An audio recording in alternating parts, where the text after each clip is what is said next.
start. You good? Jack to it. All right, we are back. No, With we are Jack. we are jacked into the game. So where did we leave off, if you recall? We threatened Prue. As you do.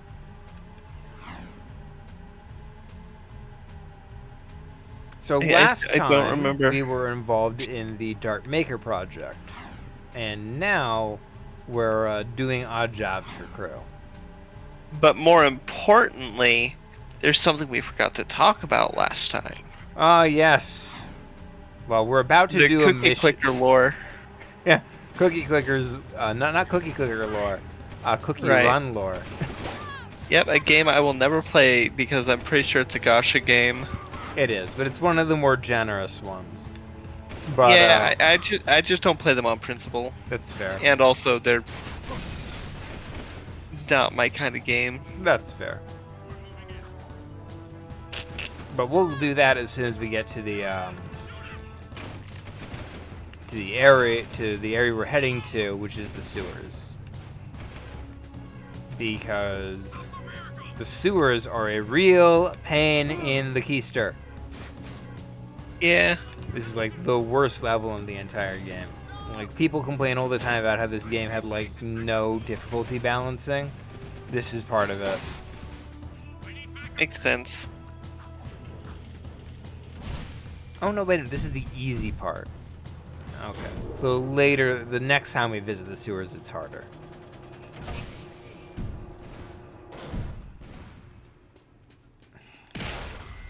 Okay, so Cookie Run lore. Where should I start? Well, every story, the easiest way to explain it would be, you know, beginning, middle, end. So I think we should start in the middle. Okay, so we start with famous character Ginger Brave Cookie, who is the de facto protagonist of Cookie Run. He is a ginger cookie, and that is his entire thing.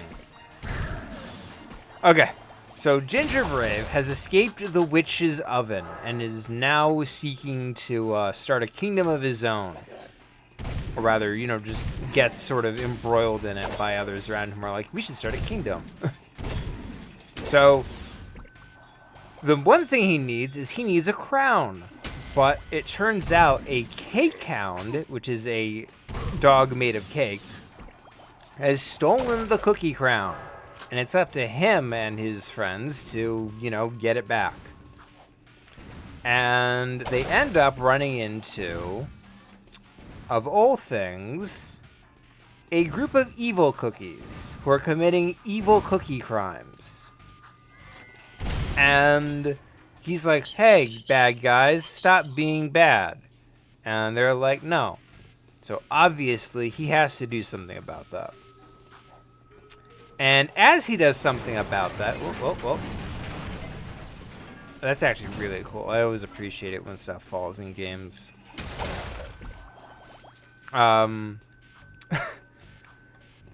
So while fighting these evil cookies, he runs into a mysterious cookie called White Lily Cookie, who's like, oh, I've lost me memory.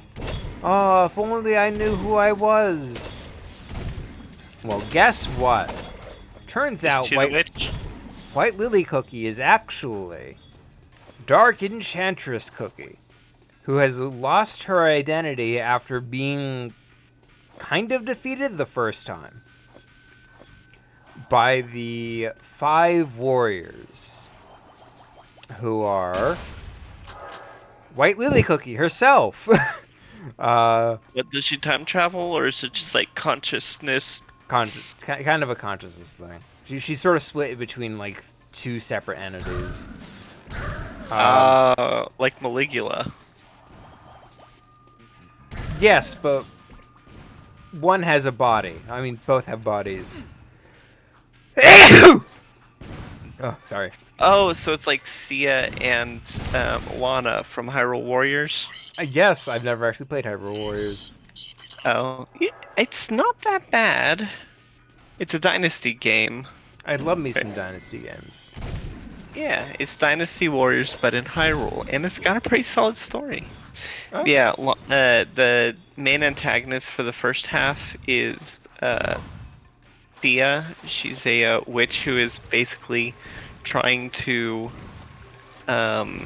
resurrect Ganondorf so that the hero can rise because she has an damn obsession it. with the hero. I think I have to redo all of this, yeah. But because she's not supposed to do it, her like consciousness is her conscience is fighting against her, and she basically splits into two. Mm. So the 5 heroes, technically 4, if you don't want to count Dark Enchantress Cookie and White Lily Cookie, are Pure Vanilla Cookie, who was White Lily Cookie's school friend, Dark Cacao Cookie, who is the ruler of the Cacao Kingdom, Golden Cheese Cookie, who's basically Egyptian, and Hollyberry Cookie, who runs a sort of generic fantasy kingdom. Each of which are slightly different genres of kingdom, if that makes sense. I mean, if you're gonna make a gacha game, you might as well have like whole different kingdoms and all that. You know? Touch on a slightly different genre with each of the cookies. So Dark Enchantress Cookie resurrects herself because of course she can. And it's up to Pure Vanilla Cookie to come back and help them save the day. Gingerbrave's kind of a side character in his own story, to be honest, but he's important, I swear. He does stuff. It wouldn't be the same without him.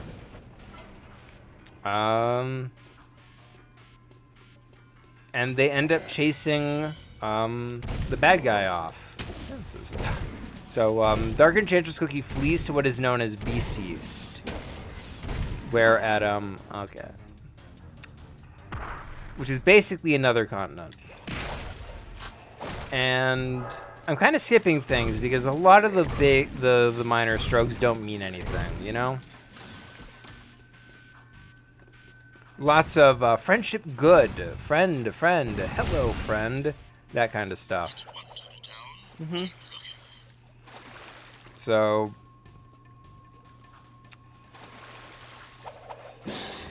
I can just skip that one. I'm sorry, I'm trying to concentrate a little on the gameplay. This is actually a fairly hard segment regardless. As soon as they're introducing guns, they throw more enemies at you.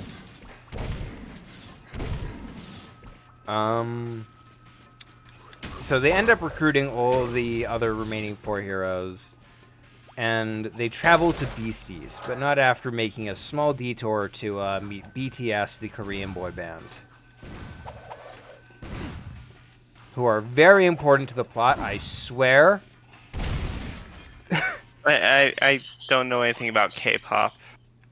BTS is a Korean boy band, so that's kind of all you need to know.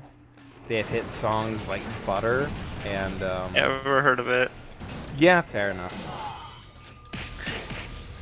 I do my best to avoid any mention of K-pop. That's fair. It's not for everybody. Yeah, and their fans are about as rabid as Taylor Swift fans. And only slightly more sane. I don't have any beef with K-pop. Some of the songs are pretty good. They do different genres and all that, so it's like, oh, okay. It's still boy band stuff, but it's like, they at least mix it up a little more than I'd say like most American boy bands used to do. If that makes sense. Oh god, you just remind me of that one person who tried to claim that the Beatles were an American boy band. First off, they're British. Second I of all, know. They are a boy band. Okay, I'm not going to argue that, but they are not American.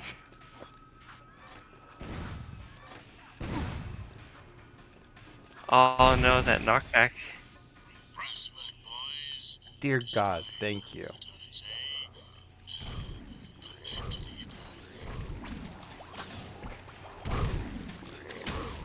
Okay, so they end up chasing Dark Enchantress Cookie all the way to Beast East, where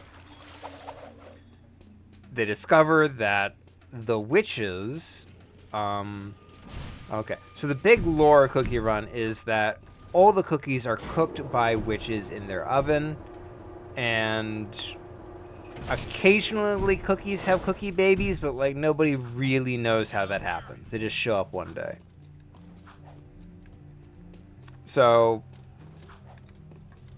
basically, when a new cookie shows up, they're usually baked by a witch or something. And this is basically the same as giving life to them. And... sorry, navigating the city is a pain.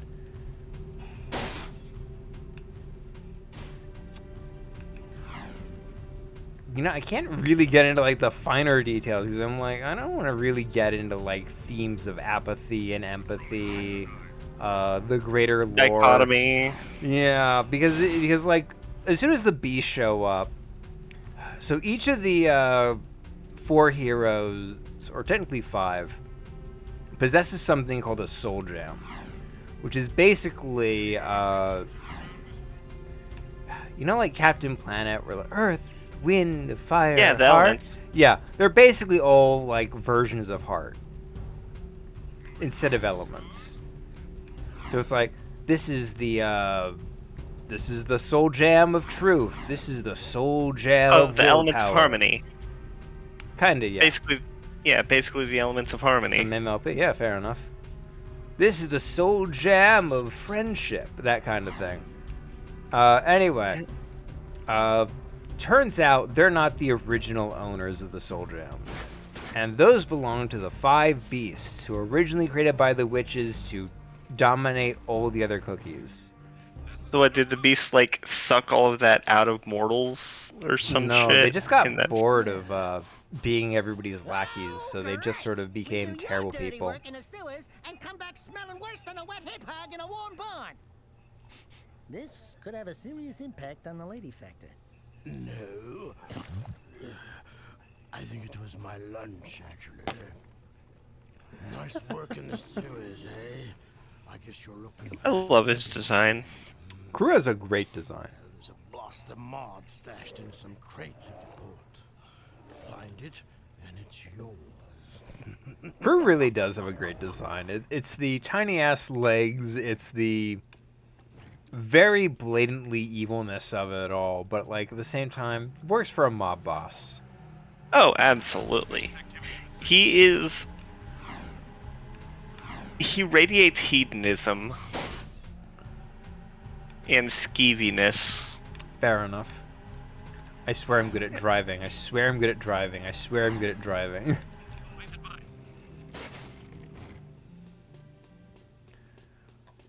What box could it be? I think it's that one on the just to the left of that. Okay. Damn it, I was wrong. Okay. You know, I think it's Maybe this the one. next one? Okay, No, it's this we one only for have sure. a few more choices. Okay, I hit 2 at once, so I apologize. You can pick the next one. That one in the corner. This one? No, the corner. This one? Yeah, that one. That one in the corner. Okay. How about that one in the spotlight, losing its religion? I No, don't just know. kidding. It's not gonna be that one. Oh. You know, it's always in the last one you check. Yeah, because you stopped checking the others.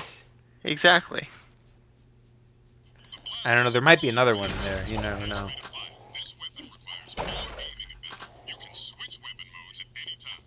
Shoot, shoot, shoot. I do love the animation, though, I'm going to be honest. Oh, that's great. Goes from a sniper to a shotgun. Not quite. Try again. Kick, then shoot, almost at the same Ah. time. Not quite. Try Okay, again. I'm screwing it up somehow. Then shoot, almost at the same time. Now that's a Wastelander move. Ah, there we go. I had to actually kick him. You can find yellow ammo in crates. Would you like to test your skills on the gun course? Let's do this. Lock and load. Ready? Go.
Every once in a while, I actually hit a metalhead, so I think I'm doing pretty good.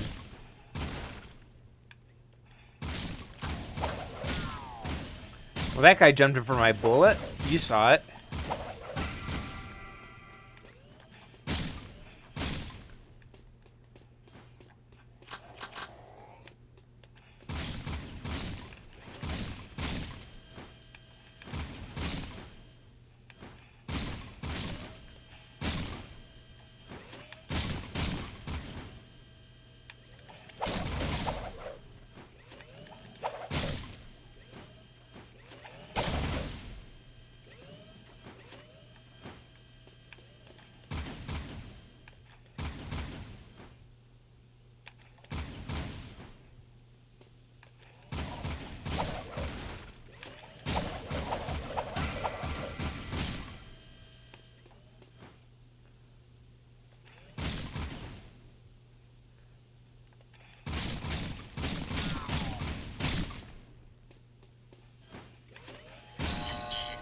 Woo!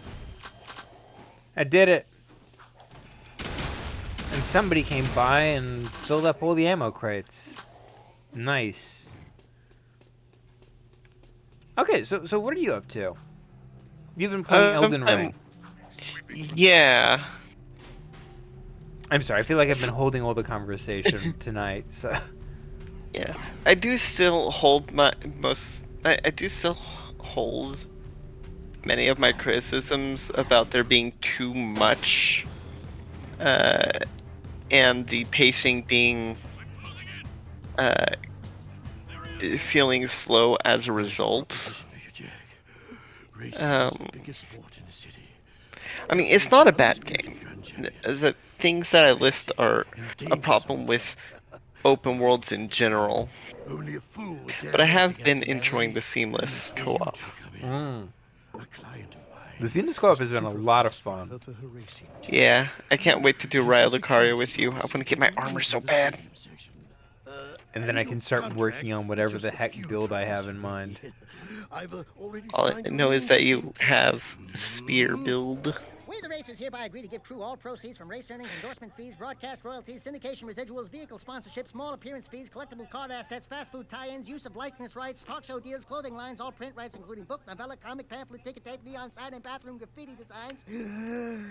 Toy rights, shoe lines, mood rings, game rights. Game rights? Vitamin endorsements. Well, that's why I can't be movie Jack and deals, and, of Daxter course, anymore. This all is be death and Jack. dismemberment, accident Yeah. insurance claims. We can work out the tiny details later. If you can get from here to the race garage near the stadium in less than 3 minutes. My client said she would consider letting you drive for her team. Make me proud. I'll say this, there's one thing I hate that this game does regularly. It's you get a new place, immediately followed by, get there for the first time under a time limit. Oh, that's awful. It happens way more often than you'd think. Which isn't too bad, but it's a bit of a pain considering it's like navigating a brand new map area under a time limit. Especially with how the, this isn't always the best mini-map in the world. Suspect moving to Sector 6. Fair.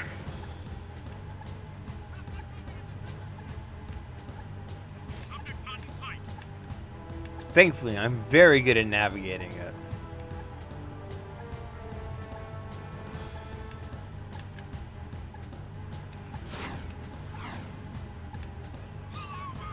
Never! You'll never get my game rights. I already gave them to crew.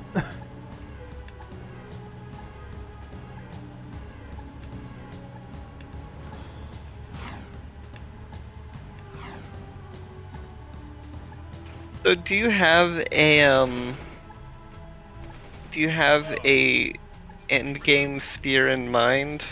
Yes, I'm going with the Bolt of Grasnak. Which is why we Nice. get to, yeah, it's one of the legendary spears that uses, like, somber stones and whatnot.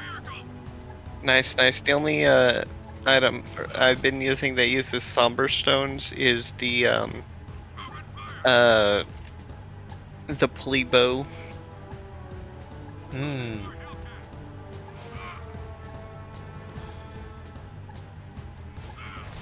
Makes sense. I looked at that earlier, but I haven't, like, used it myself. Mostly because, like, my character build has no dexterity. Fair. My current stats on my personal profile are, I have 60 strength, 55 dex, 40 health, and 40 stamina. See how tight it is? This is I have like 30 seconds left, and I know this area. And also, see, I'm good at driving, You said actually. someone was Not a looking for single race crash. driver? I'm busy right now. You must be Crew's new errand boy. Look, I don't mean to be rude. You did get here fast. But I'm not interested in any new drivers right now. And I've got work to do. Is there anything we can do? No! I'm, working on a secret, vehicle project. Okay, sorry. Listen, if you think you've got the guts to race in this town, try taking my prototype jetboard out on the stadium course. Beat the stadium challenge, and maybe I'll consider you for my team.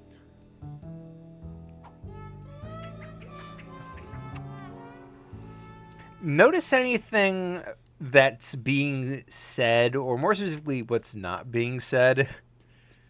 The name of that character? Well, first off, we know.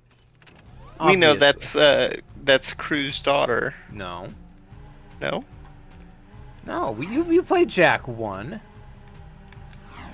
Okay. Okay, apparently I did blow up.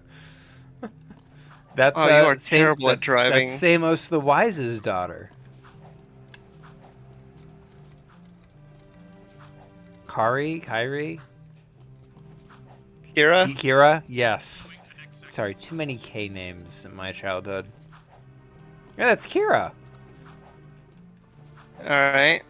You have to remember, it's been like a year or two since we played Jack 1. Oh, fair enough. But yeah, that's Kira. And notice who the only person talking is. I don't know. I do not know the voices. Okay, Jack is the only one speaking to her. Oh, so she doesn't recognize Jack's voice. Because he doesn't speak, yes. Yeah.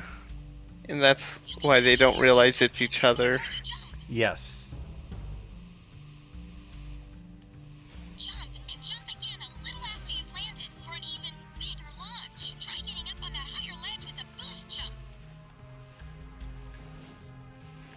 there we go. You can land on The a boost rail, jump is always a use the little boss and finicky. try grinding on that rail. You can Oh, speaking of grinding, apparently there's a new Pro Skater game in the works or something.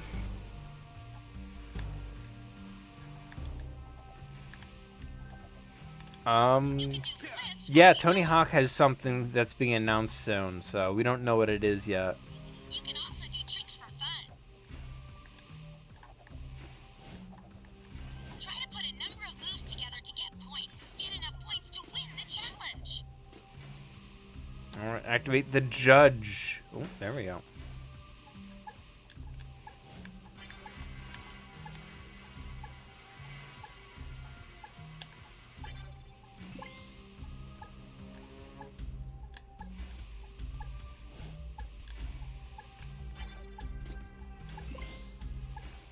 The real trick is to get these, like, trick orbs.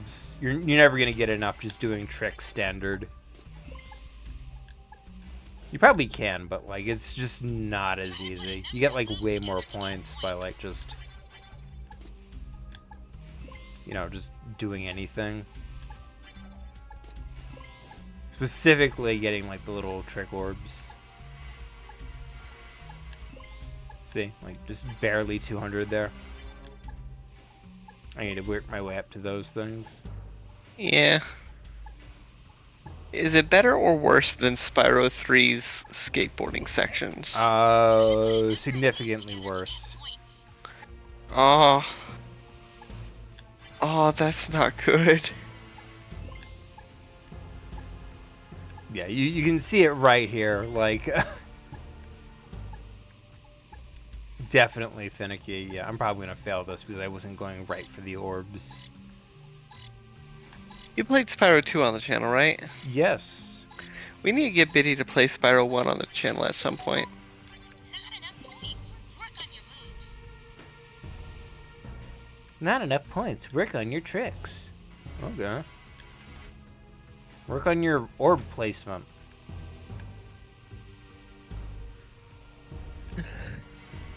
Because, you know, we had the plan of you play Spyro 2, Biddy play Spyro 1, I play Spyro 3. Oh yeah, I think we talked about that. Because we all have it. It's also just very good in general. Okay, let's just...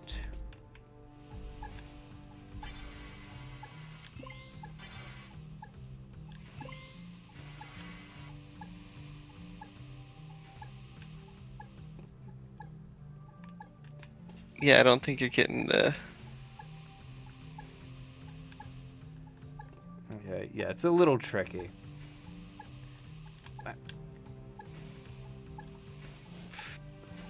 don't even know what you're supposed to be doing. What I'm supposed to be doing is getting points. Put a number of moves together to get points. The problem is it's a little finicky. The best way to get points is doing the, The circles, you know... and just keep going around them. Unfortunately, I'm not navigating as well as I should be. Yeah, no, you've... The most points you've gotten is 800. There we go. Try to put a number of moves together to get points. I think in the... Oh. She says put a number of moves together. You're not getting enough hang time. Like I'm spamming the grind, and that earned me more points than finishing a full grind, you know? Yeah. Okay. Obviously, I missed that again. Not enough points. Work on your moves. Okay.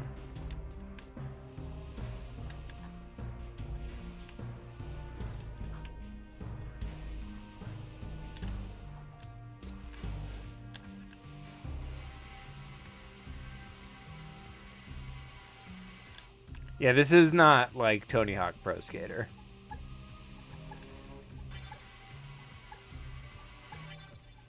Good old Timothy Hawk.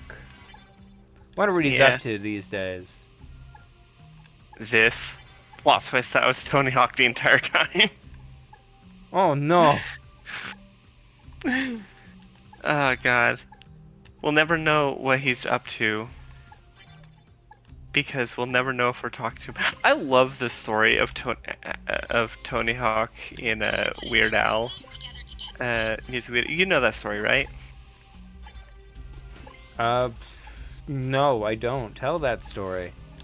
Yeah, Tony Hawk was in a Weird Al video, Smells Like Nirvana, and when he mentioned that in an interview, Weird Al's response was, "Wait, he was?" So it turns out, at a point in the music video, they have like a crowd of, you know, skater-looking punk people, and to get all the extras, they went to an actual skate company and was like, "Hey, your employees are actual skaters. Can y'all be in a music video for Weird Al? Can you supply us actors for or skaters to act as extras?" And the company agreed. Turns out the company was owned by Tony Hawk. It was his skate company that Weird Al went to, not even knowing it was Tony Hawk's. And Tony Hawk used the opportunity to cast himself as one of the extras. Amazing. So it's not about Weird Al putting Tony Hawk in his music video. It's about Tony Hawk managing to sneak into a Weird Al music video. That's actually really funny. It is so funny. Tony Hawk does a lot of stuff where it's like, yeah, it's just good to see him, you know? Oh, yeah. On a side note, did you know Jack Black was in a Tony Hawk game? I did not know that. Did you know he was also in a Weird Al music video? Jack Black? Yeah. He was in Tacky. Ah, you know, I can believe that. I love the Tacky song. Apparently the person who wrote Happy really enjoys the Tacky song and really hates the Happy song.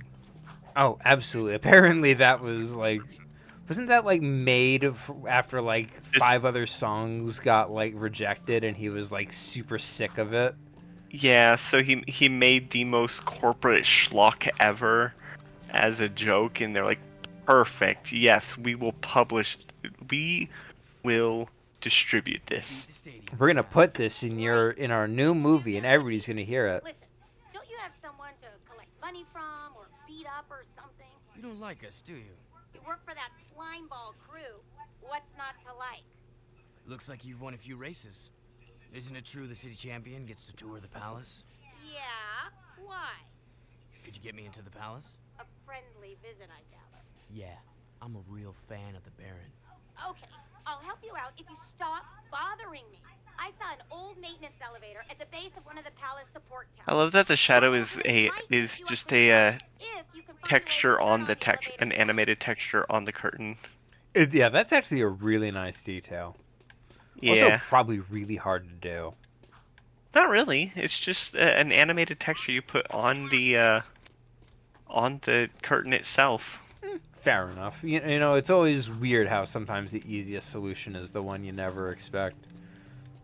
Yeah. Oh my god. You know what one of my favorite instances of that is? Do So, tell. in the 1980s Batman, what was it, like 1985? The Jack Nicholson Joker. Joker movie, yeah. Yeah. So there's one scene where he wipes his head.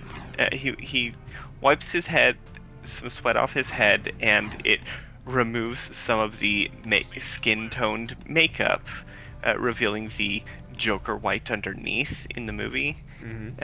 As you know, more foreshadowing of what what his true nature is. Now, when they were doing that, they went through so much trouble trying to get that to work. They had him, you know, put on the white makeup. They tried having him put on white makeup and then water-soluble, flesh-toned makeup on top of that, but and then dampening the handkerchief.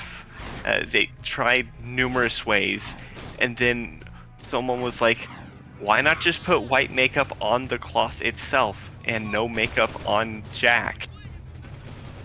And Because just the cloth, do it in the cloth reverse? was white. Yeah. So in reality, instead of, wiping flesh makeup off and revealing white underneath, he was just applying white makeup. That's actually really and you funny. couldn't tell the difference. One of the Baron's mining operations is under attack by the metalheads. That's not our problem. It is our problem when the foreman's one of the underground's best informants. His name is Vin, and he's just valuable enough to save. Ah, poor Find the Vin. warp gate at the power station and use it to travel to the strip mine so you can rescue Vin's pathetic hide. Hey, tattooed wonder, how come we get all the crappy missions? Because I don't like you. Fair enough.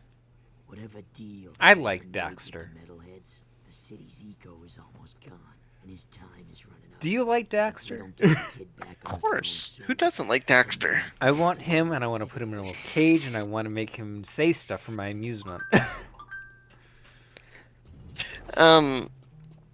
You want to know another one of my favorite instances of simple solutions that people overthink? Do tell. I love these stories. This one you're probably more familiar with since it was a lot more recent. It involves a movie you really love. Oh, what is it? Everything, Everywhere, All at Once. Oh, okay. You know exactly what I'm going to talk about? Tell me anyway. So, the scene where they are in the universe where life never evolved and they are just rocked. Okay. After the movie came out, there were a lot of critics, or not critics, but there were a lot of people asking oh man, what software did you use to make the rocks look so realistic? And was it practical? What kind of plaster did you use? I've never seen such a good texture on a rock. And the haters were like, it was just a rock. We just- grabbed We a bought rock. it from Home Depot. We grabbed a rock. We just found a rock, two rocks that looked really nice together, and just made them topple down a hill. Yeah. It's so freaking... I love practical effects so much. I love complicated practical effects like the full-on animatronic costumes of the Dungeons & Dragons movie, but I also love really simple practical effects. Oh, Dungeons and Dragons is on Netflix right now, I believe. Oh yeah, it's such a good movie, and its effects are so beautiful because it does use mostly practical effects. Nobody appreciates practical effects enough. Well, that's because not in the Hollywood, practical but effects. yeah, practical effects are unionized.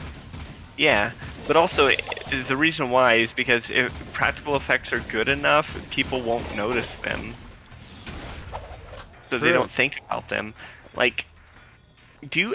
How often do you think about how a majority of the backgrounds of, the original Star Wars trilogy are matte paintings? How often How do I often do you forget think the about- Muppets aren't real people? Yeah. Speaking of Star Wars, oh my god, this is actually big. The original theatrical cut of Star Wars is currently on, or is either currently on or is about to be on Roku for a limited time. Oh, nice. The original theatrical release. So it doesn't say New Hope. It doesn't have the special edition bullshit. It is the original cut. Oh, excellent. And you know what that means? We find that it's counts as found media. It'll count as found media, and I guarantee someone is going to rip it off Roku and put it online for preservation purposes. Oh, absolutely. At least I deeply hope so. I mean, obviously That it's implies so people low, 'cause- use Roku. Well, people are gonna get Roku just for this. Fair enough. But yeah, because that's one of the original theatrical cut of Star Wars is one of the biggest lost media talking points.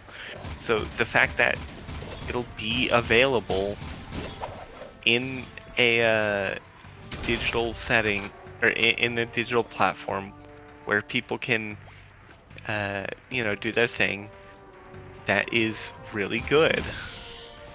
Oh, speaking of, currently there's rumors that Kathleen Kennedy is leaving Star Wars behind to go to work on different projects, which basically means the toss-up between Kevin Feige and Dave Filoni to take over. I hope it's Filoni. I really hope it's Filoni. Because the Clone Wars is such a good show. I'm mixed on Filoni. I think he has some bad habits. Maybe, but after the first season of Clone Wars, he really found his stride. And some of the best storylines in Clone Wars were him. He also had one of the worst episodes in The Mandalorian. Oh, yeah, no, I didn't watch. I watched Book of Boba, and that was the last Mandalorian I saw.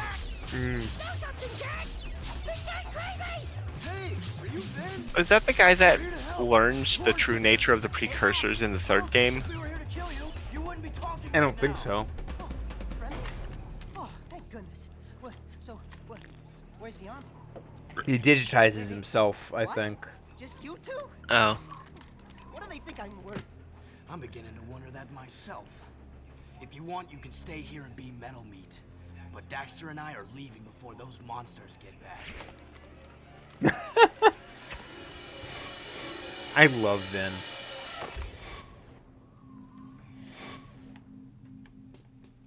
First in, last out. How? Hey, I want to thank you. Latency. He had better internet. And we'd like to thank you for being such a bad shot. Oh, yeah, sorry about that. Speaking of, I'm a bit so jumpy. Carl Jobs, you're familiar with Carl Jobs, right? He's the one that exposed the game rating, the retro game rating auction scam. Didn't he also reveal the scam that was the completionist? No, that was he covered it, but he's not the one that outright exposed it. Okay. I believe. Actually, maybe it might have been him. I think it was him and Mutahar. Yes, it was him and Mutahar. Okay. Yes. So what's up with Carl Jobs? So he does really fucking good deep dives into gaming scandals and shit. Always good. So he decided to investigate Elon Musk's claim of getting second place in the first esports tournament of Quake. And it turns out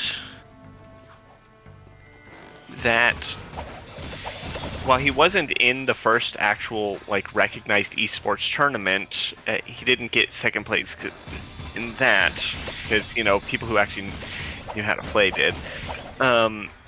He did get second place in a tournament, but it was in one that was unregulated, and he had a massive advantage because first of all, the advertisements for it went up 2 days after signups were closed. So nobody good could sign up. And nobody good would sign up because it was through I don't remember what it was, but it was basically through a third-party server connection sort of thing, so that rather than the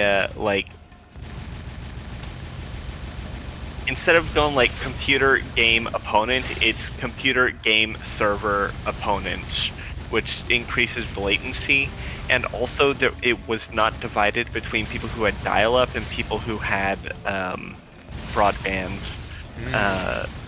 So, you know, people playing at home with dial-up had a massive disadvantage to people who, you know, let's say, owned a website company in the mid 90s with really fast internet for the time, Oh.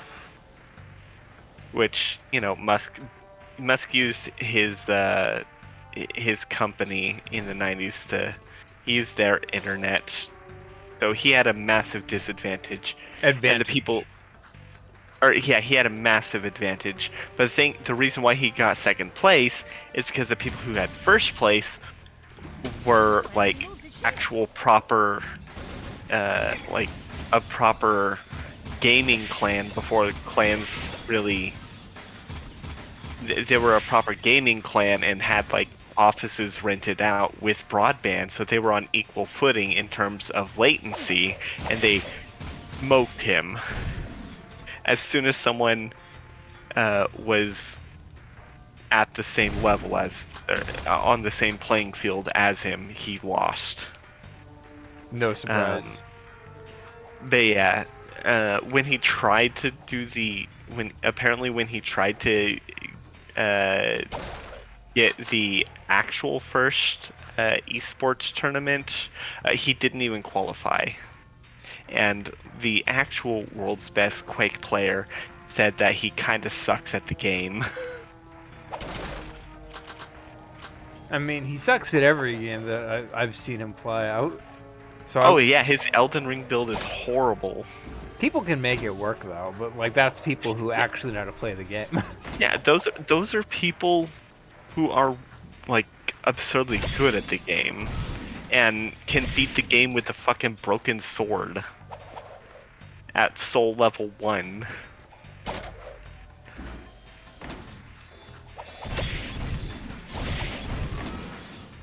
I wonder if there's a game he is good at.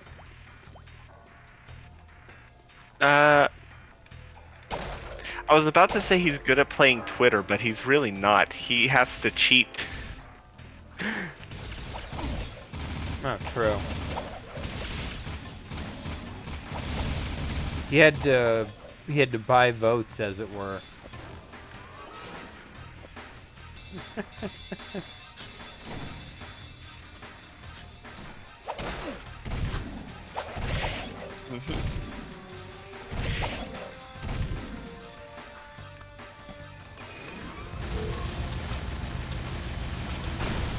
After the stream, I do need to show you all the. I do need to show you the recording I had of the Malekith fight. Okay. Where I started off. I'd enjoy that. Because it was hard. It was hard. But one of the runs, I managed to go like a full 30 seconds of just straight dodging his attacks before I finally got hit. And I was really proud of that. Sounds like something to be proud of. Oh fuck no! Please don't kill me.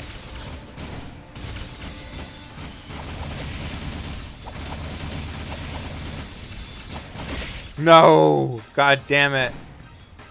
Oh. This is one of those areas where they make you redo everything. Oh no. The checkpointing in this game is notoriously bad. Yeah.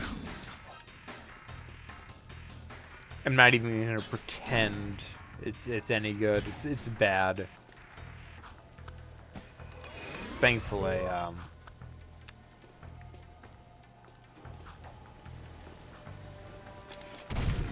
at least the at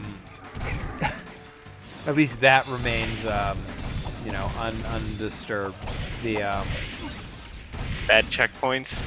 no, the bad checkpoints. What I mean is like the eggs are gone. So Oh, whatever you collect is still collected? no, the eggs I have to destroy. So they don't respawn everything.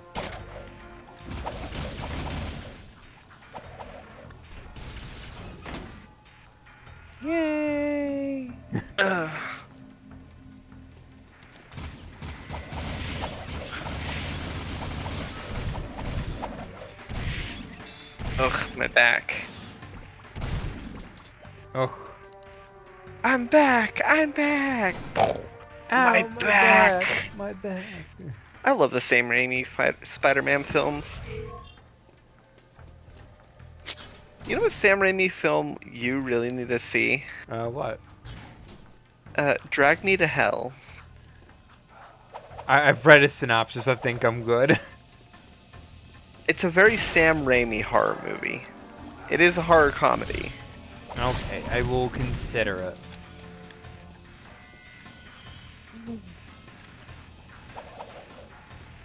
It's a Sam Raimi horror comedy. Fair enough.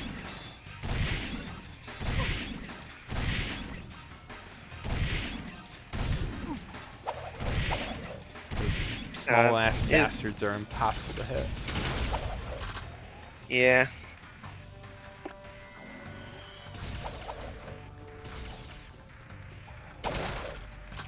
I know they're trying to teach you to, like, oh, you gotta be careful and you gotta aim and you gotta really take your Spin time. attack. Just do the Banjo-Kazooie spin attack. Or not Banjo-Kazooie, Crash Bandicoot spin attack. Yeah, they hurt you if they touch you, so. Who made them Robotnik? They look like wasps. And the metalheads are kind of like biomechanical. There. But the jump and shoot drains ammo like you would not believe, so I'm gonna try to avoid doing that. Oh yeah, it does like, what, 5 bullets per? A bit more than that.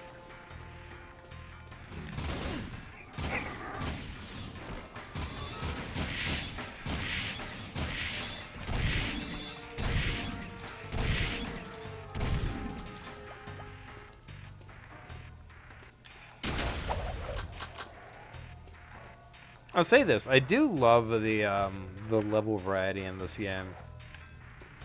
Oh yeah, we've been to an industrial place, and now we're at industrial place. Yeah, we did a jungle place or a beach place earlier. Oh yeah, fair. I was just being an asshole.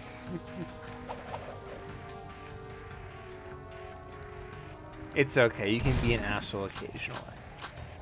Whenever I go to Boston again, we should watch Everything Everywhere All at Once. That would be a lot of fun. It's such a good movie.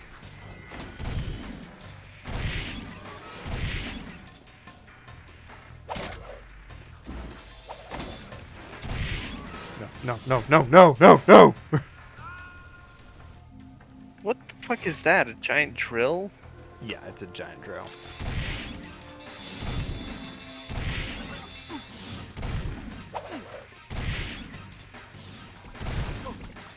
I'm getting careless.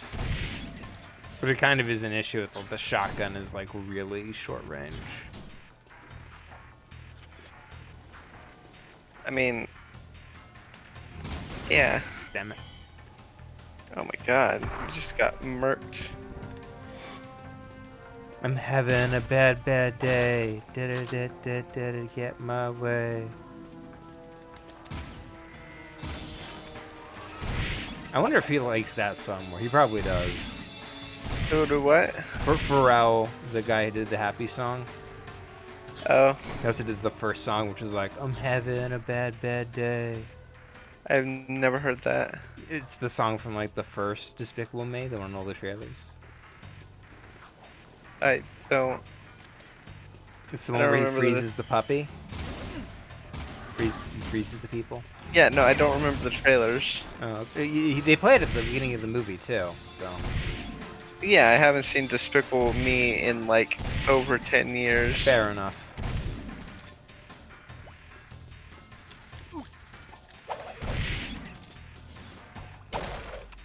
Despicable Me 3 was really bad. What if we brought back our movie review series, but watched all of the Despicable Me movies in chronological order? Haha, no. Because we'd have to start with Minions. Minions 1 and Minions 2 and Minions 3 and Minions 4. There's 4 Minion movies? I thought there was just 2. There is just two. I was kind of fucking with you. Okay. I wanted to see if you'd actually worry about it. Damn it. I was kind of hoping I could just shoot them as they were coming. Really, there's 5 Minion movies. You know, There could be. Minions 1, Minions 2, Despicable Me 1, 2, and 3. Despicable Me 2 is one of those movies where I'm like, so much wasted potential there.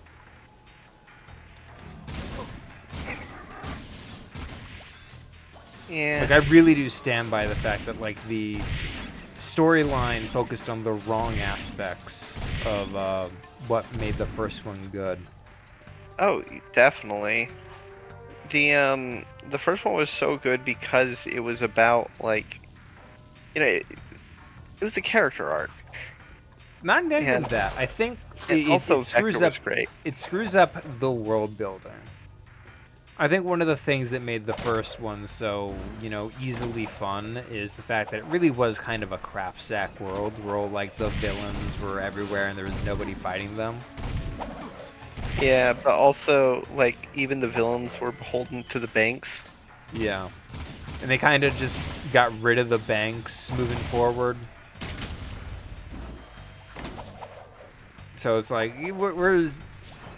And now all the villains are kind of like just random dudes hanging out, just causing problems occasionally. It's like, yeah, I get really it, liked but... Vector. Yeah, I like was Vector great. too. Velocity and focus. And he never stops.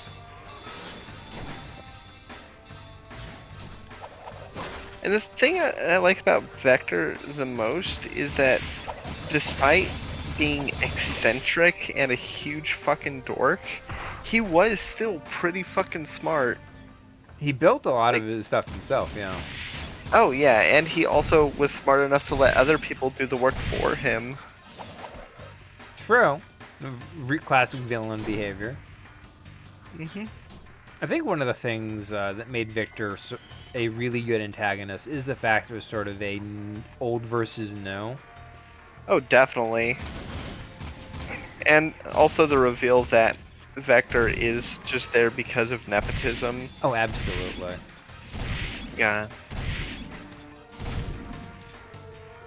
Kind of having Gru beyond the underfoot kind of made him a lot more, you know, enjoyable. Oh yeah, because, you know, he's a villain. You don't want to root for him. But then there's this villain who's such an asshole and an arrogant prick in such a likable way. It's like, they have a really good dynamic. Indeed. I think one of the reasons I think Despicable Me 2 failed is because, or at least for me, is because it kind There's of... no one to really challenge Gru. I mean, there is, like, El Macho, but I think the part of the problem I have with El Macho is the fact that he's just sort of a boring villain. He's not a good narrative foil. He's not a good narrative foil, and I think part of the issue is the fact that it really should have been about, like, the agency of heroes being a front. It really does feel like they kind of, like, had a good opportunity to, like, play with the idea that, like... Heroes and villains are just a ploy to get the banks more money.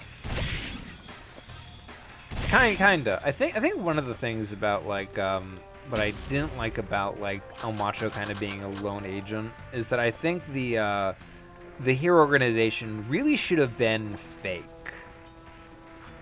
So that at the end of the thing, Gru can go, you know, maybe it can be real. And really show that he's, like, ready to be, like, the head of something new instead of, like, just a grunt in like an age-old battle, you know? Yeah. I think that's part of the issue I have because it feels like Gru goes from, like, just goes into a day top dog. job, Oh yeah. which is no fun. Nobody wants to feel like they're like main characters just entering a new day job, you know? Yeah, I mean they already did that with Despicable Me 1, and one of the whole points was that he was being sabotaged by his financial backer. True. Like, and that's why it was satisfying to, you know, see him finally take Vector down. But I think that if it was, I think if the world building was that the heroes and the villains were all effectively basically beholden to the banks, and like,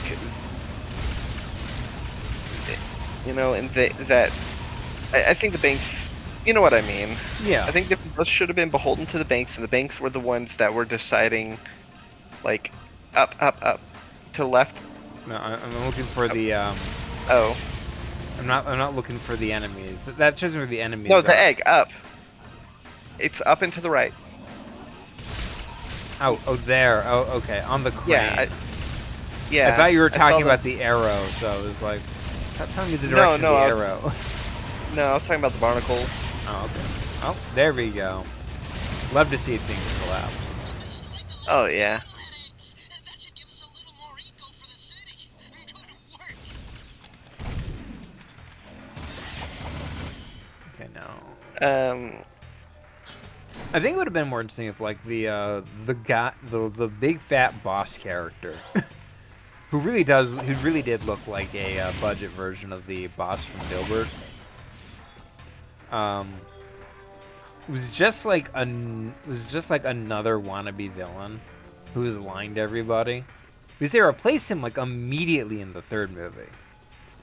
Oh yeah, actually that would have been great if he was like, he sets it up as a front to sabotage the other villains, and oh, what if he had, oh, that would have been a much better plot if he like had stake in a hero bank and was shorting the villain bank. I had the idea that, like, what he's doing is he's using this as an opportunity to steal from other villains, mostly retirees, which is why he targets Gru. Oh, sort of like in Phineas and Ferb. Kinda. The idea being that, at the end of the movie, they discover that all the people working at this, you know, mall are just retired villains like Gru. And he takes advantage of them by basically using the organizational front to basically arrest and steal their research. So, like, the old Chinese guy they arrest at one point for no reason, midway through the movie, instead of, like, just this random old Chinese-looking guy, it's like, he was the Eagle, a master assassin who suddenly takes up being a barber. You know? Yeah. Make El Macho a bit of a red herring, and then it's like, actually, I'm just a retiree like you, Gru. I think there's more weight there. Hey, Sugar Plum. You Yeah, here? and have El What Macho you got be to like, say? have a character arc. Wait, I've seen you before. You're with the underground. Shh! I'm Tess. Torn sent me to spy on Crew. Play along, and I may be able to get my hands on a few of Crew's secrets. Ooh, I love undercover work, baby. But two can work better than one. Let me help you out. He's really getting under her Sure covers. not a lot of bottles back here. Woo! Ooh, that goes down. Ooh, boy. Gee, I suppose that's real gold floating in here. How about Oh, Goldschlager. Oh, purple stuff! that's the stuff. I need you Fire. and that talking rat to go around and make a few collections for me. Hey there, Five Gins. How's crimes? What's his problem, eh? Nothing. I'm just fine. Mind your own business. Downed an entire bottle of Goldschlager and probably absinthe. Very, Listen, very I have 6 clients around town who are about to make money drops for me. I need you to collect each money back as fast as you can. And take care of any guards who get curious. Hmm? How why I'm Money so bag too dry. late? Then send Feelings Sally are so dry. You know what's the trouble with you, Crow? You got no vision. This place could be a real swinging joint. Hot-egg heaven with more dancing, more macking, more women. Jack knows what Just I'm get talking all about. 14 money bags before they disappear know and you're bring them back here. If you lose even one I bag, love you, then man. don't come back, eh? The money bag drop Bye, reminds King. me of Daxter's a bi king. very much true. The the money bag drop reminds me of the remember that story you told when we were doing like God of War about the lady who got swindled? Oh, was she the one who was like a journalist who writes about people getting scammed? She was And then a she herself got scammed? yeah. Well, she's a financial advisor, wasn't it? I think so. I'd have to double check. It's been like a year. I'm pretty sure But- she was a financial advisor, which is the funny part. I was writing a Yeah. financial advice column. Yeah, and basically at every step of the way, like, her gut was telling her that this doesn't seem right. But then she proceeded and didn't tell anyone until after the truck with the money, which she tossed in through the window, it was already driving off. That's just like, whenever I get like something where I'm like, I don't trust this, I always be like, hey, I don't trust this. What are your thoughts? Yeah, no, the other day, both me and Biddy ended up getting a text being like, hey, your toll tag is or you have unpaid toll fees on your car. If you don't pay them right now at this link, your vehicle's registration will be revoked. And for like 2 seconds, I was like, oh shit. And then I thought about it. I was like, wait, my personal car, I don't drive on tolls, and also the last I don't drive on tolls on my personal, and I don't have a toll tag on that. And my work vehicle, the phone number associated with its toll tag would be my manager's. There's no way that this number would be in any way associated with You'll never catch a me, toll- coppers. Oh shoot. They might Yeah, actually there'd catch be me if I no can't. way for them to contact me. And then I was like, wait, also, they wouldn't call, or they wouldn't text for this kind of thing. They would probably send a letter. True. Most of the government always sends letters. It's like the one thing we can rely on.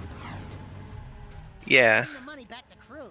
And then, like, I mentioned it in the, and Biddy was, then, like, half an hour later, Biddy was like, "Hey, I just got a text saying my car's toll tag has, late fees and my car's registration is gonna get revoked. I don't even have a car."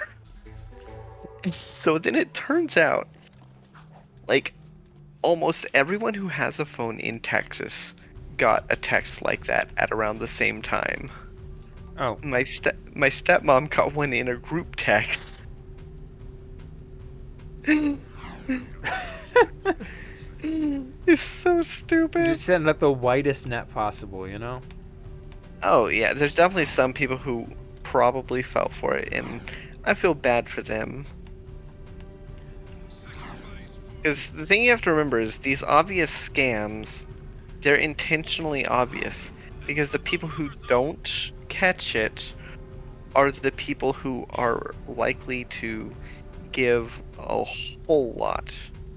You know, if you make a scam that sounds believable at first, there's a chance much further down that the person will, you know, put it together that it's a scam. You know what I mean, right? Yeah. Basically, someone stupid enough to fall for it is stupid enough to fall for it multiple times. Yeah, unfortunately. Yeah. And oftentimes it's just to take advantage of people who don't understand technology. Yeah, That's why they usually the make elderly. they make it really easy to like fall for this. Just follow the link.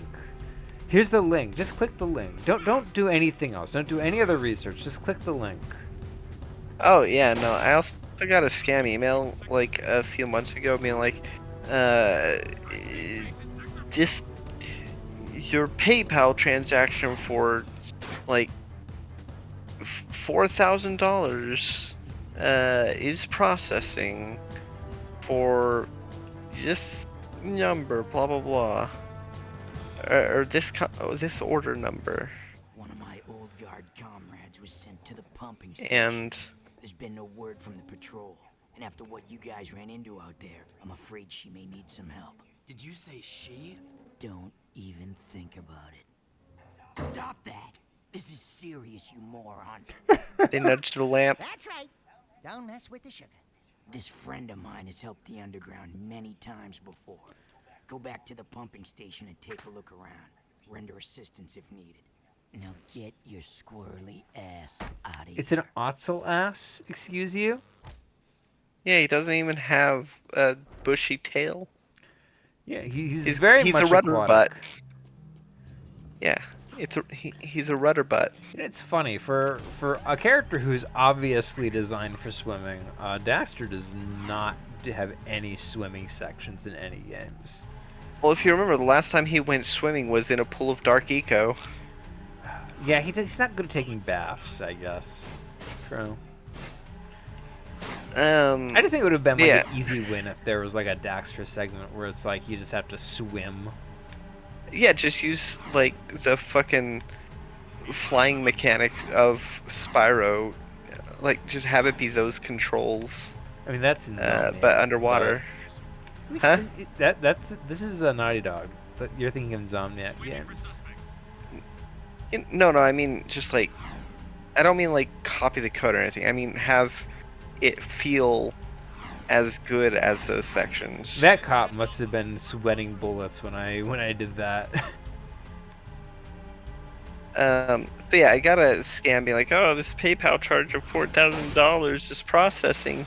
If you wish to dispute it, call this number. I was like, that seems suspicious. I go to check my PayPal. There's no, $4,000 thing processing. And also, I noticed that the number for the actual PayPal helpline is not the same as the one in the email. True. So, yeah. I feel like scammers have been getting a lot more frequent. They've been getting a lot more aggressive lately because like a lot of companies don't care who they're selling people's information to. Yeah, I also think AI might have it because now they can just, have ChatGPT whip up these shitty emails. True. And stuff and send them en masse. Yeah, that's part of the issue. Coding's getting probably easier too. Yeah.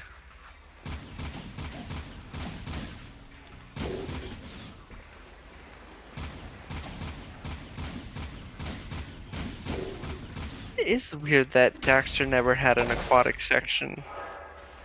I mean, even in like one of the sequel games, he has like a dark Daxter form, but that's like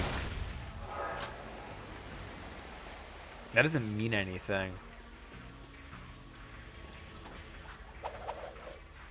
It's like, yeah, he's got a dark Daxter form, but like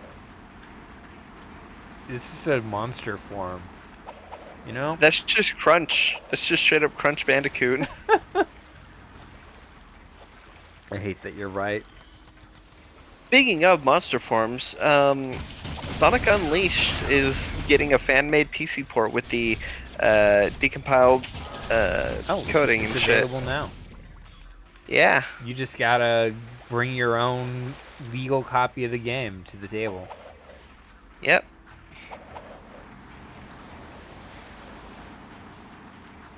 I'm actually really excited. I've never actually played like Sonic Unleashed proper.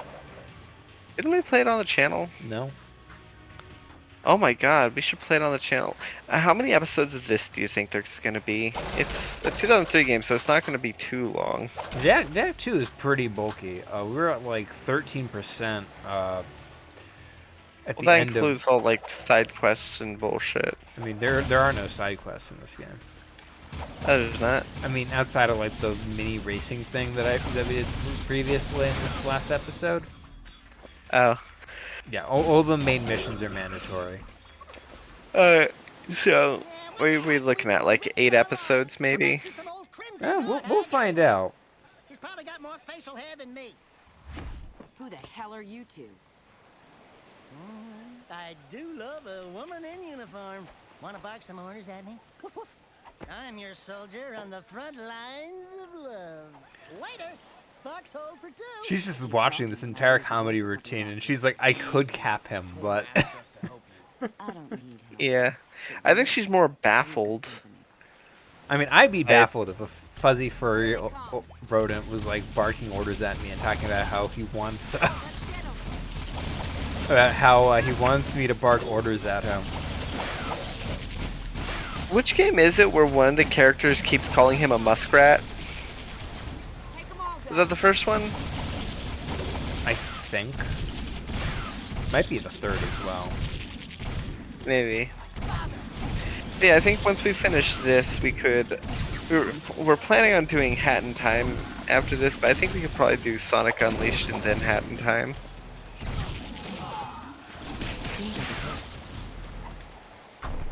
Ah, dang it, I forgot. Nice shooting. Watching me take care of those metalheads was pretty exciting, wasn't it, Sugar? Hey, Sweet Stripes! Give me them digits so I can look you up sometime. We'll party hard, big city style. Tell Torn Baron Praxis is planning something big. I think it has to do with that symbol. What is it? It's the seal of the House of Mar, the founder of Haven City. We're being sent out on suicide missions to locate artifacts from the time of his rule. If curiosity's worth dying for, you can ask the blind old soothsayer in the bazaar named Onan.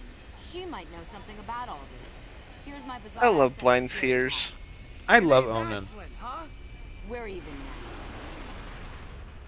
now. Wow, what a woman! Let's get to Onan before we start considering wrap up. How long have we been going? Oh, we are an hour 20 in. Oh my god, already? Oh yeah. Man, this has been a very, like, we've had non-stop, like, we haven't had any portions where, It just drags. moments of silence. Yeah, no, we've been talking pretty non-stop. Which is impressive for us. Yeah, I mean, to be fair, this is a very easy game to talk over. Oh, I know, usually we just run out of things to talk about, though. Ah, fair enough. Yeah. And I do think that, are you sure we didn't do Sonic Unleashed on the channel? We absolutely have not done Sonic Unleashed. Ah, We did Sonic Generations. yeah, I know, we did that really early into the channel. That was like the first one we did, I think. Yeah. That was back 'cause when we did like 5-hour videos. Yeah, it was when we did it for my birthday. And then like the following weekend we decided to do some Left 4 Dead for Halloween. We should do Left 4 Dead again. I don't care if we've already done it. I want to do it again. I am absolutely down for doing it again. The first time we did Left 4 Dead was, let's just say, Lost Media. no, not Lost. I mean, there is one that is Lost Media because it was recording my voice through, like, through the game mic, not my mic, for whatever reason. You know what we should do? We should do Back 4 Blood. Back 4 Blood is that the Left 4 Dead like game made by the original cast? Yes, so Turtle Rock got back together and made Back 4 Blood, which was basically Left 4 Dead, but with more microtransactions and stuff. Yeah. It didn't last, but it provided a very good.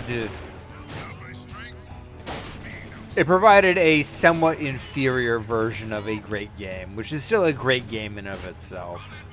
Yeah. Well, let's see. I know Biddy would probably be down to play Left 4 Dead. Well, we'd probably have to do Left 4 Dead 2. Because, you know, Left 4 Dead 2 has all the maps of Left 4 Dead 1. True. I think that we'd probably want to do Left 4 Dead 2. I know Biddy would definitely be down for it. But we would still need a fourth. I can probably kidnap my brother for that sometime. Maybe.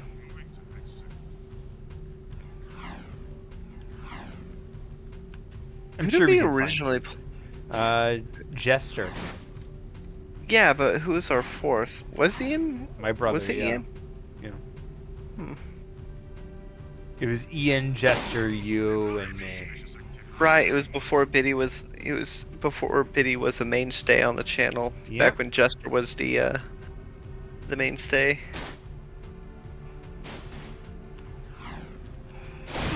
I should poke her, see if she's down to guess to be a guest on the channel again. That would be fun. Yeah. Because if we get her as our fourth, then that'd be pretty dope. I remember talking to them, and they thought we argued a lot. And I'm like, yeah, we do, but, like... It's more bickering than arguing. I mean, we did do that, like, blowout with Borderlands, the pre-sequel. That one's on me. But I did tell you to stop talking over the joke for the 5th time. I don't remember that at all. Basically, it's a gag in which one of the characters complains of being friend-zoned. And there's like a pause of like 2 seconds before they come back and go, actually, I've learned a lot in the very brief time span since that conversation. And I take back everything I said, and friend-zoning is actually it goes on like a whole thing about how friend-zoning is misogynistic and whatnot. And every single time, we did that like twice, I believe, you always started talking during that pause. And I'm like, stop talking. Yeah, because the comment.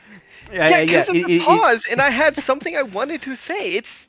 Yeah, I get it, but like the second time I think I asked you, like, there's gonna be a pause. Don't start talking because they immediately follow it up with something, and then you start talking. Well, Borderlands is just not a good. It is not. It is. It's just not a good one for our channel. It's not a good one for most channels, I think. If you watch any channel that plays Borderlands a lot, usually they're like muting the character dialogue. She says it is good to see you again, Jack. But we've never met before. Before, after, it is all the same.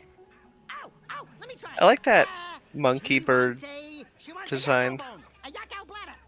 No, I got it.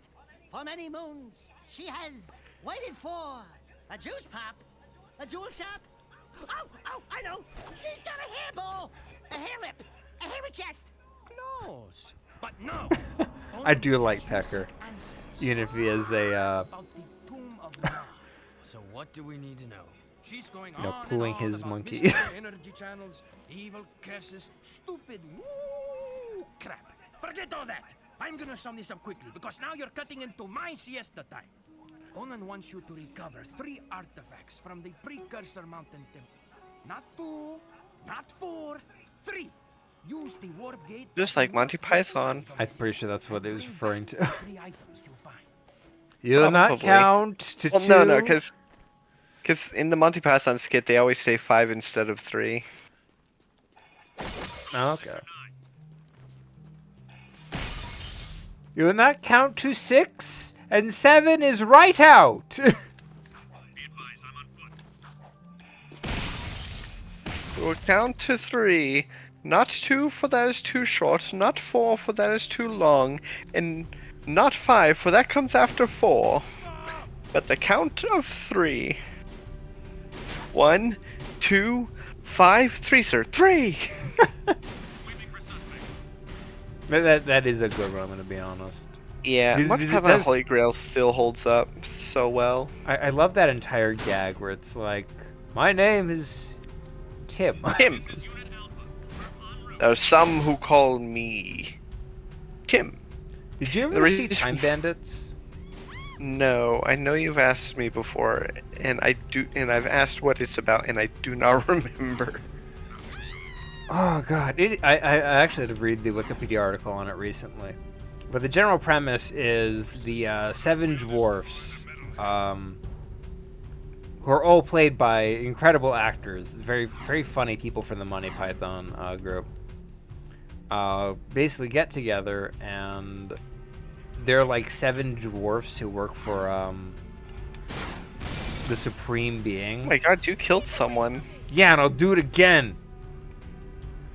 I missed. Like they were on the bike exploded, and then they were gone. Yep. Basically, it follows like 7 dwarfs who work for the Supreme Being, and they end up kidnapping a small child while traveling through time using the time map or something. Very weird movie, and it ends with kind of a strangely bitter note. Roger. Continue our sweep. Basically, it ends with the evil villain killing the main character's parents, and then it just ends. Oof. The parents die, everybody leaves, and the kid just stares at the smoldering remains of his parents. And then it's like, okay, movie's over. Yeah. Which is such a weirdly dark twist in a movie that otherwise has, like, a none. Yeah. It's by a great director, but, like... I've only seen, like, that. It's by the guy who did Fear and Loathing in Las Vegas. That's a good one. Also, that movie is where the idea of adrenochrome comes from. What? Like adrenochrome. So, I've never in- actually seen Fear and Loathing in Las Vegas. in Fear and Loathing in Las Vegas, at one point, Johnny Depp's character takes adrenochrome, and gets like the biggest high ever out of it.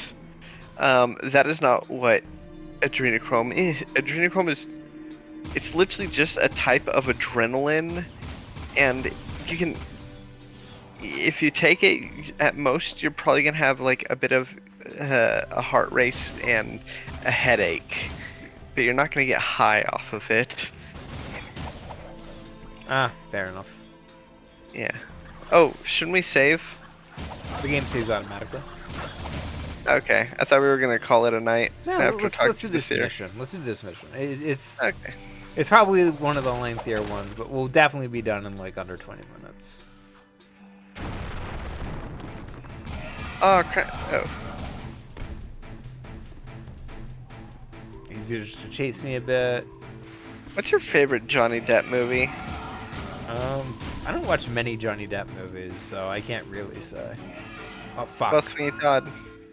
Sweeney Todd definitely is really good. But I don't think it's my favorite. It might be Pirates. Pirates is really good. I really, really like Pirates 2.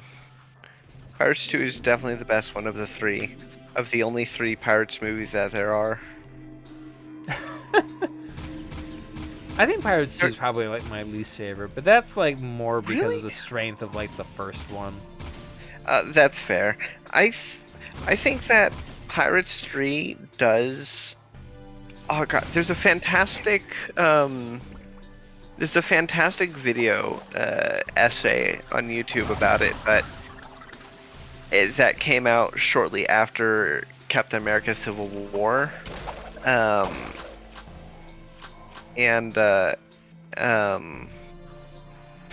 Civil War and Batman v Superman.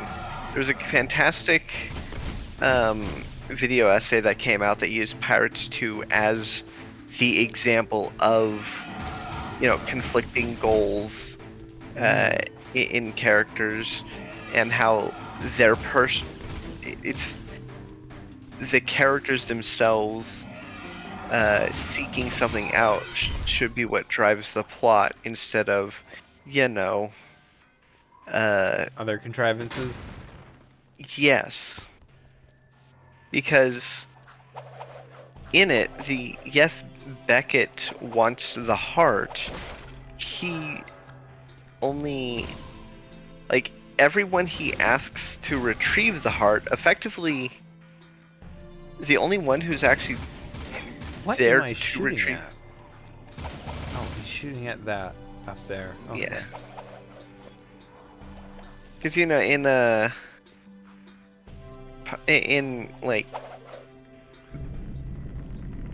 in Civil War and Batman v Superman, both, the villain explicitly wants the heroes to fight. The heroes to fight each other to prove a point or something. I don't really know. But in Pirates of the Caribbean, only one of the people after the heart of Davy Jones is there for the greater villain, and that is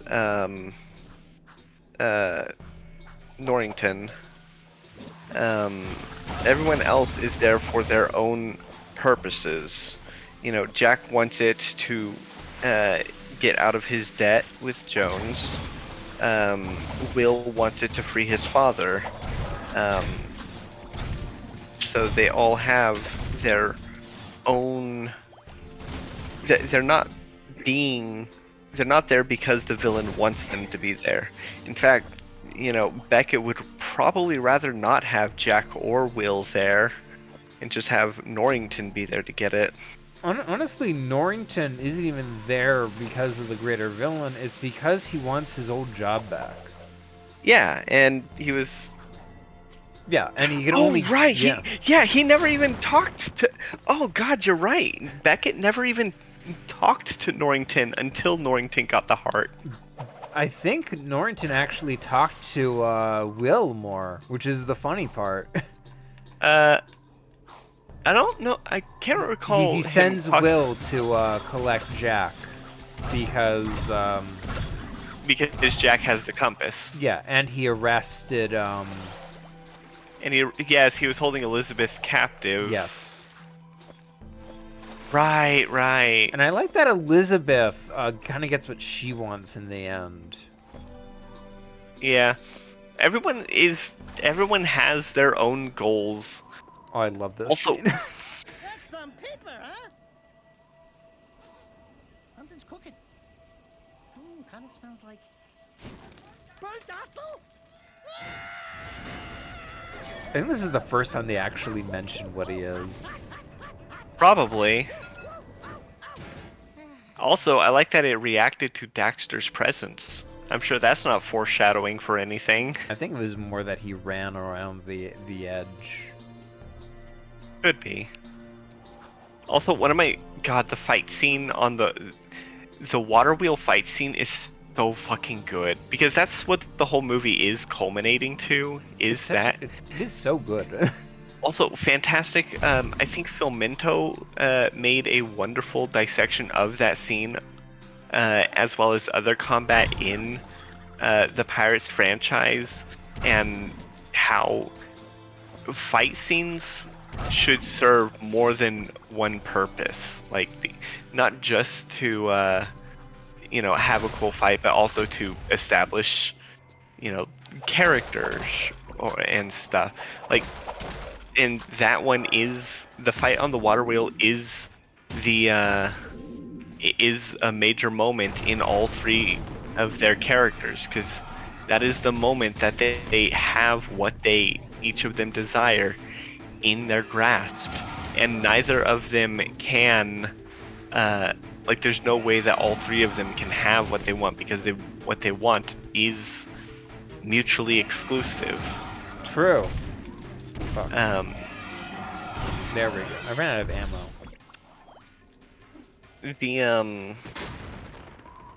But another fantastic fight scene in the Pirates franchise is the first fight scene between Jack and Will, because it establishes that Will is a very skilled swordsman. It also establishes that he follows made-up rules. Yeah, he's honorable, and that Jack fights dirty. It also shows just how much he cares about Elizabeth. I think one of the things about that you're not mentioning is the fact that it very smartly shows each of their flaws and how they'll have to grow in order to survive the movie. Oh yeah, like that too. It's really good character establishing for both Jack and Will. Like Jack has to, use the rules to survive. It backfires on him, but he has to use the rules with parlay and whatnot. Oh yeah. Whereas with Will, he has to learn to play a bit dirtier. Oh yeah. By threatening to off himself in order to get what he wants. By the way, I hate this falling rocks bit.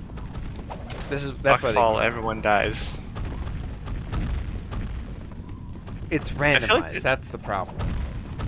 I feel like even if it's randomized, there should be a good 4 or 5 second lull between each wave. It is randomized, I believe. You know, had a really good falling rock section. What? Ocarina of Time. Because when you're climbing up Death Mountain, it starts erupting and rocks start falling. And the trick is you use the shield, the Hylian shield, to turtle. Like candy from a baby. It can collapse.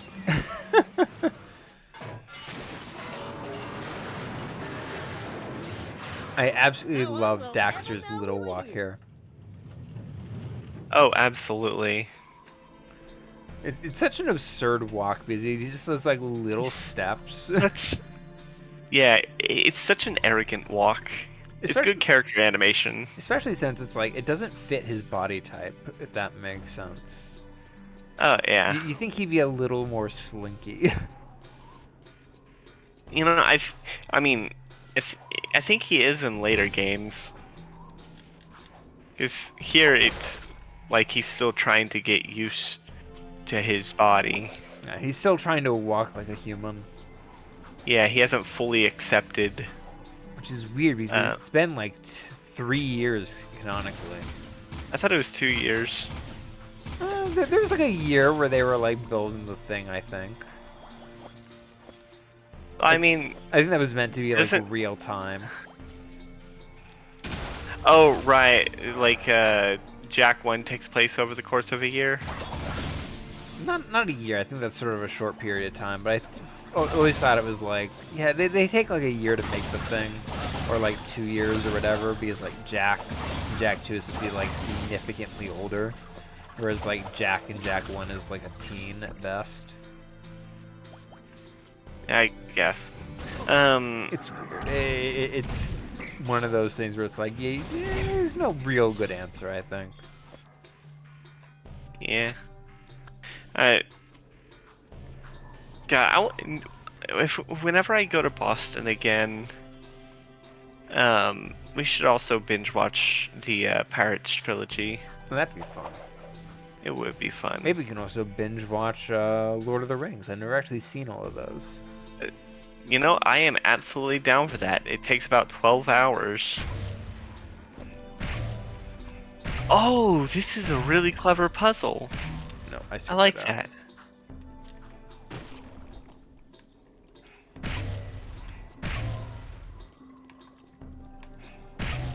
I screwed that up again. Okay. Immediate turn. There we go.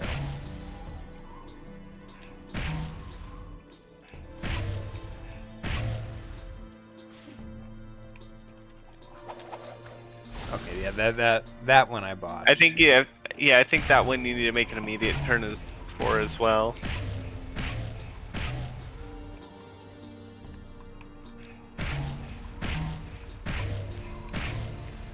Yeah.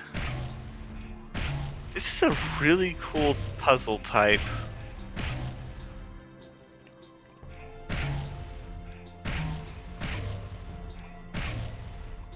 Oh, you were supposed to go all straight and then Yeah. to the right. I mean, you can't go all straight because, like, that doesn't work either.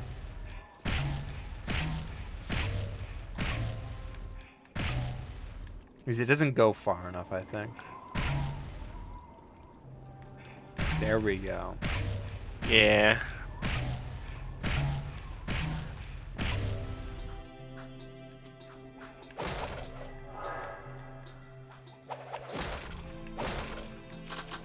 Yep. Almost fucked that up. Alright, time to kill this hyena looking thing. It's not a hyena, it's a rhino. Oh. Well, it's got spots.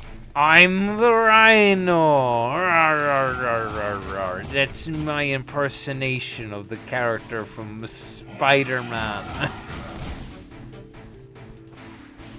Yeah, Here's something funny. It's got spots and is the same color as like Disney hyenas. So here's something funny. Charlie Cox, who plays Daredevil, did a cameo in Spider-Man: Homecoming, and apparently, he read the script ahead and was like, "Hey, Andrew Garfield, you and I are in the movie together, right?" Because like he heard all the internet rumors and whatnot, and Andrew Garfield was like, "I'm in Spider-Man. Where are you in?" And turns out they realized they were both in the same movie, and they went out to get like a meal together. But because they weren't supposed to leave the studio, because nobody was supposed to know that Andrew Garfield and Daredevil were in the same movie together. Yeah, No Way Home. Yeah. They were like, oh, we gotta... What they did was they got like a corner booth, and they just didn't... And they just talked to each other while looking at a wall, so nobody could see them but their backs. Oh, that's great. Where is the... Oh, it just dropped down here. Okay. Yeah. Which is very funny. Oh, yeah. Speaking of, I'm actually very excited for the Daredevil show coming out this month. I'll take your word for it. I'm done with Marvel. I'm not gonna watch any. That's fair. I Marvel only watch because like Daredevil's my favorite hero. If it was any other hero, I wouldn't bother.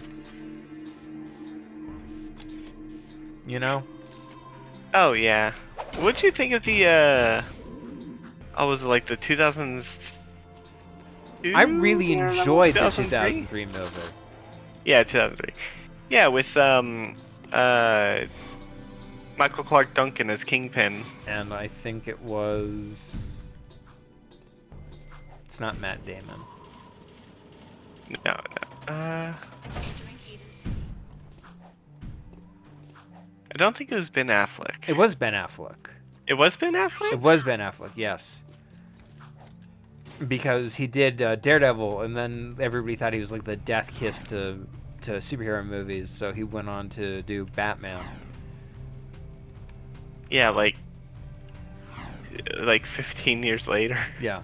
Yeah, I really enjoyed the Ben Affleck Daredevil movie. It's very stupid, and...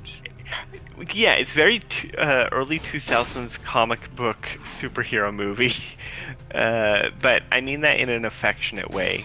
The movies the comic book movies coming out during that time, utter shit, but so fucking entertaining. What was that one quote that Roger Ebert had on those not like superhero movies, but the like schlock, entertaining schlock. Be entertaining, be dumb, be stupid, just don't be boring. No, it's the one where it's like he said a bunch of negative things about a movie and then ended it with like, nevertheless, it is very enjoyable to watch. It's very enjoyable to grab some popcorn and watch. So the thing about like the 2003 Daredevil movie is that it really is just a grab bag of all the things that was Daredevil during the early 2000s. Yeah. Partially because the director wasn't even sure he would get a sequel, or if he'd ever get a chance to make another movie, even if it was a super success, you know? Mm-hmm. So even if the movie was like a critical darling that everybody loved, and it was like the highest grossing movie of all time, he still probably wouldn't have gotten a sequel. Yeah, because I think X2 did not do well. I mean, it did well enough to get a sequel, but it was nowhere near what they were expecting. Mm-hmm. And when did Spider-Man 3 come out? Spider-Man 3 was like 2005, 2006. 2006. It got a PS3 version, yeah. Yeah. God, Spider-Man 2 is so fucking good. Spider-Man 2 is so good. And Spider-Man 3... I enjoyed it. Has a lot of faults, but I think the faults are more an issue of, like, just interference rather than, like, bad direction. Because, yeah, the Black Suit Spider-Man, everybody thinks it's cool, but if you read, like, the actual comics, it's kind of lame even then. Well, the thing about Black Suit Spider-Man is, like, it's what... You have to remember, Peter Parker is a massive nerd, and that dance sequence is what Peter Parker thinks is cool. True. And that's why I love it. I especially love the scene in which he slaps MJ, because it's the lowest moment.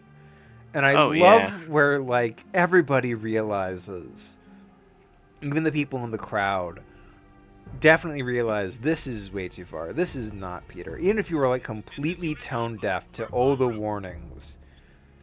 Yeah, this is the moment where you realize, oh shit, this is probably not good. This is very not good. This has completely changed who he is, and it's the big slap in the face even to him. Oh yeah, because he realizes. Yeah, and that's the thing. It's brilliant storytelling. It's a slap in the face to MJ physically, and it's a slap to the face to Peter mentally.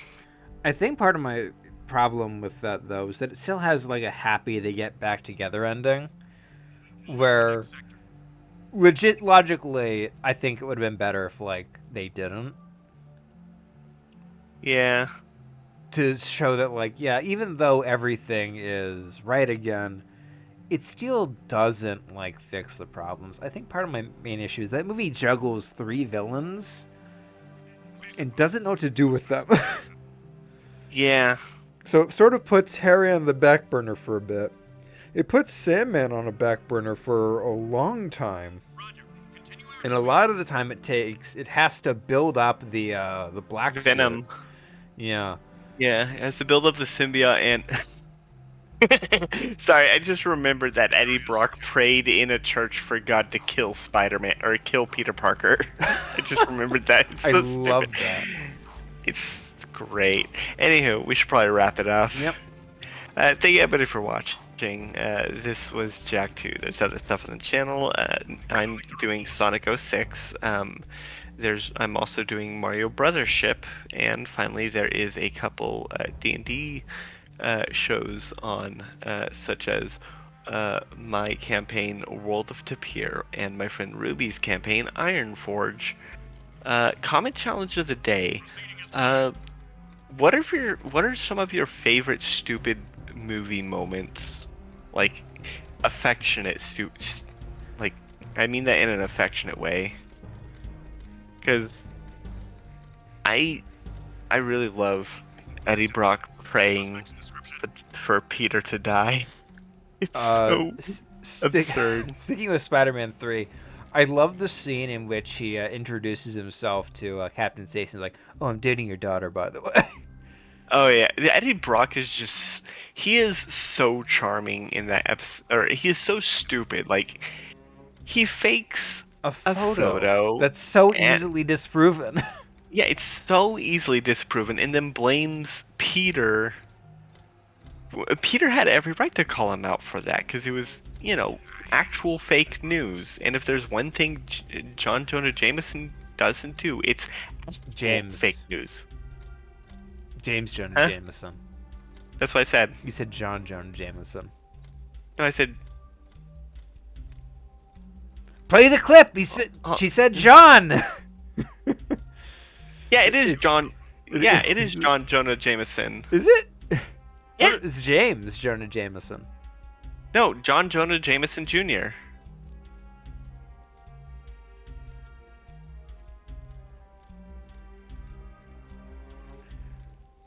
It is John Jonah Jameson Jr. It is John. I believe you on that one. Yeah. All right. Well, thank you all for watching. Yeah. Yes. Another great Spider-Man 3 moment is when Harry is having lunch with MJ just to spite Peter, and a bus passes and he's no longer in the booth because all I can imagine is he just ducks under the window just to be spooky. He ducks under the table, and the waiter's like, "Hey, you gonna pay for this?" And he's like, "Don't worry, I'll be back in a second." As soon as my friend walks away, is he still there? It's so stupid and the best. God, Spider-Man 3 is so stupid, and I love it. All right. I love Sam Raimi's stuff. The Quick and the Dead is really good. Oh, absolutely. Speaking of, we lost Gene Hackman recently. Tragedy. Oh yes. There's still news coming out on that. All that we can say right now is that his wife, and his dog passed away. Under suspicious circumstances. Yeah. Anywho, on that somber note, with that out of the way, there's nothing to say but good night, everybody. Good night, everybody.